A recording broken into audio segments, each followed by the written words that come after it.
Hey, it's Tate here. I was hoping to show you something about Baidu today, how to merge data from Baidu's advertising system and Google Analytics. If you're a global company using Google Analytics and you're also doing your marketing in China, your advertising in China, then you're going to want to have your data together somehow. This is going to allow you to have a lot more insight into it and to make smart decisions, not only for driving people to your website, but driving people to your website that are actually likely to convert. Now, why should you be listening to me about this? A Canadian guy telling you about Baidu in China. I've been doing Baidu advertising for over 10 years now, since 2008, 2009, and I've done it for a lot of different types of companies, big companies, global companies. So, for example, we ran a huge search advertising campaign for Microsoft, and we helped them improve their results quite a bit. We worked on Papa John's in Beijing and helped them sell a lot more pizza and track the data for the different types of pizza and such that they were selling in Google Analytics.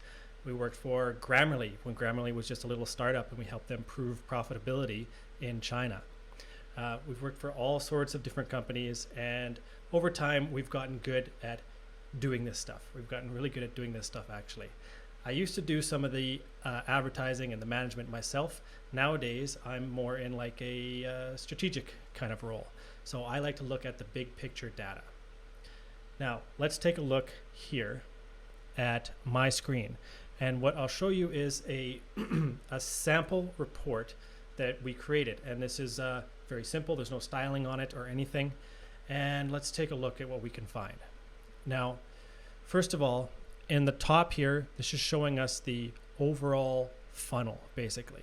It's showing us we had 900,000 impressions, 0.5% click-through rate, 5,000 clicks, 0.5% conversion rate, 25 goal completions. This is useful info.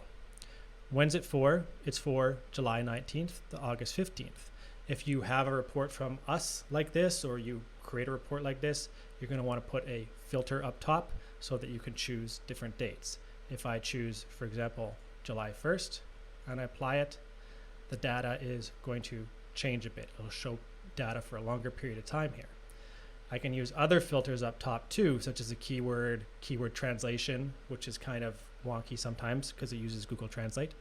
And I can choose ad groups. We have our ad groups set up in Chinese. You might use English for yours too. Now, the row below here is another overall account level thing, and it's showing us the spend, CPM, CPC, cost per conversion. What I want to look for in here, I want to find some problems that are often ignored by marketing teams, because sometimes these two different stages, the advertising and the website stuff, are split up into different people. It might be that, for example, you have people driving advertising, they're driving clicks through advertising to your website, and then they don't have access to the website, and a total other team is paying attention to the website, and you miss important things. Let's see if we can find something like that right here.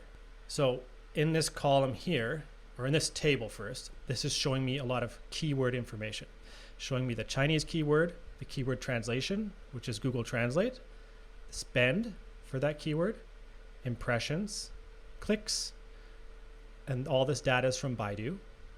And then it is showing me goal completions and cost per lead. Now, the goal completions are coming from Google Analytics because we've merged the data between Google Analytics and Baidu in this Google Data Studio report. It works really good. It's not too hard to set up, and it works well for us. Now, the cost per lead is a calculation that's used by counting the number of goals and the overall spend. And finally, I have a keyword ranking here.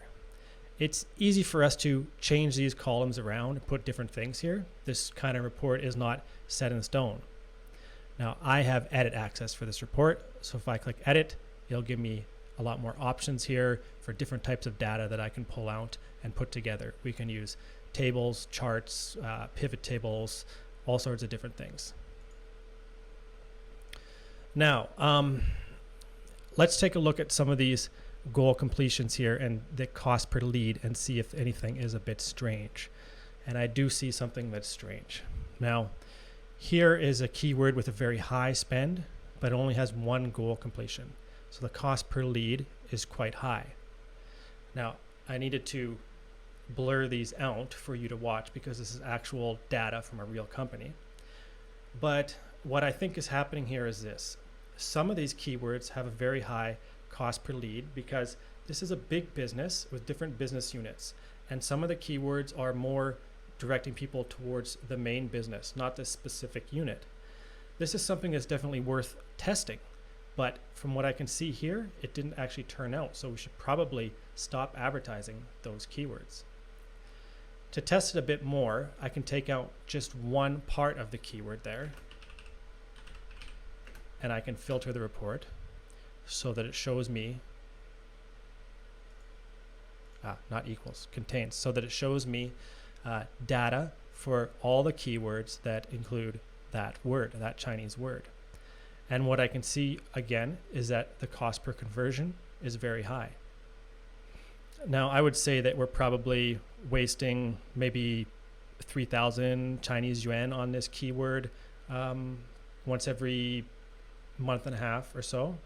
It's worth just probably shutting that keyword down, or it's worth discussing with the team to figure out what the problem is. This kind of information, which is merged data that shows us the whole conversion funnel, is really useful. Once we have this data, then everybody on the team can talk about it and decide what to do, decide what's best. And everybody on the team, I mean the actual search engine marketer doing it, if there's anybody else contributing landing pages or the website, they should be in the conversation. Our account manager, our contacts at the client company. Sometimes we are also having conversations with salespeople or customer support. We get people involved, talk about the strategy, and then fix it. And this reporting allows us to do that. That's basically it. If you have any questions, let me know down in the comments. I'm glad to hear from you. Thanks. See you later.